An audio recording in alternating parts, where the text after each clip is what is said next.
કેમ છો? મજામાં? સુવાક્યોની દુનિયામાં, સુવિચારની દુનિયામાં આપનું સ્વાગત છે. મારા મિત્રો, એવું કહેવાય છે કે જ્યારે પણ કોઈ વ્યક્તિની ઉપર દુઃખ આવી પડે છે, તકલીફ આવી પડે છે, ત્યારે તેની બધી જ સમજણ બહાર આવી જાય છે. આ વાતને સુવિચાર તરીકે, સુવાક્ય તરીકે લિબિનેસ અને અમેરિકાના લેખક ઉપરાંત કવિ એવા શ્રી કાલિલ જીબ્રાન સાહેબે ખૂબ જ સરસ રીતે લખ્યો છે. તેમણે પીડા વિશે, દર્દ વિશે એ સુવિચાર લખ્યો છે કે તમારી પીડા એ પડનું તૂટવું છે કે જેણે તમારી સમજણને બાંધી રાખી છે. મારા મિત્રો, વાત ખૂબ જ ગંભીર છે, ખૂબ જ ગહેરી છે અને એટલી જ મહત્ત્વની છે. આપણે આપણા જીવનમાં જોયું હોય છે અને અનુભવ્યું પણ હોય છે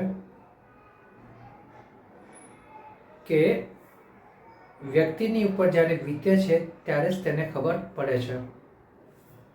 જ્યારે વ્યક્તિને કોઈ દુઃખ આવે છે, કોઈ પીડા આવે છે, કોઈ તકલીફ આવે છે, ત્યારે તે એટલો હોશિયાર અને એટલો સમજદાર બની જાય છે, એટલી સરસ સરસ વાતો કરવા માંડે છે કે જેની વાત ના કરી શકાય. પરંતુ એ જ વ્યક્તિ જ્યારે બીજો કોઈ વ્યક્તિ દુઃખમાં હોય છે, પીડામાં હોય છે, ત્યારે તેની સમજદારી મરી પરવારે છે.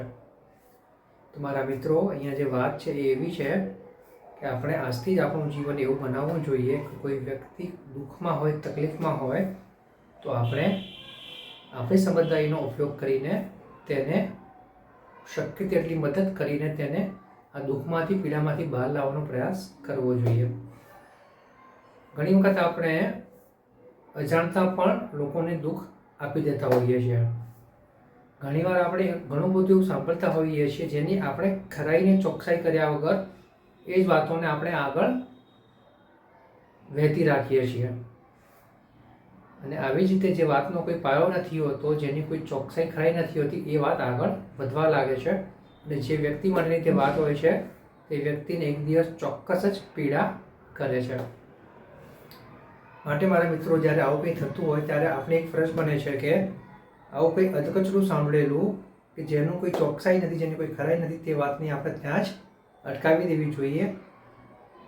આપણા દ્વારા તો તે વાત આગળ વધવી ના જ જોઈએ. જો આપણે આવું કરી શકીએ તો ચોક્કસ એવું વિચારજો કે કોઈ બીજું કોઈ પણ આપણા માટે આવું કરશે. કારણ કે આજે અજાણતા જે પીડા આપણે તેને આપવા જઈ રહ્યા છીએ, બીજાની વાતો સાંભળીને, જો ત્યાં આપણે અહીંયા અટકી જઈએ, એવું ચોક્કસ જ બનશે કે બીજું કોઈ વ્યક્તિ પણ તમારી પીડા અટકાવવામાં તમને મદદરૂપ બની શકશે.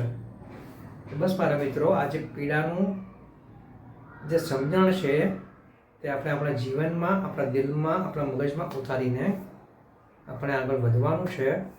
અને હંમેશા કોઈના પણ વિશે કંઈ પણ બોલતા પહેલાં આપણે 4 વખત વિચારવાનું છે કે સારું અને સાચું હોય અને તે વ્યક્તિના હિતમાં હોય તો જ બોલવું જોઈએ. એ વ્યક્તિની અહિતમાં હોય અને સારું અને સાચું હોય તો તેને સમજાવવાનો પ્રયાસ કરવો જોઈએ. આ બધું કરતાં પહેલાં સૌથી પહેલાં આપણે આપણી અંદર જોવું જોઈએ. બરાબર ને મારા મિત્રો? Thank you.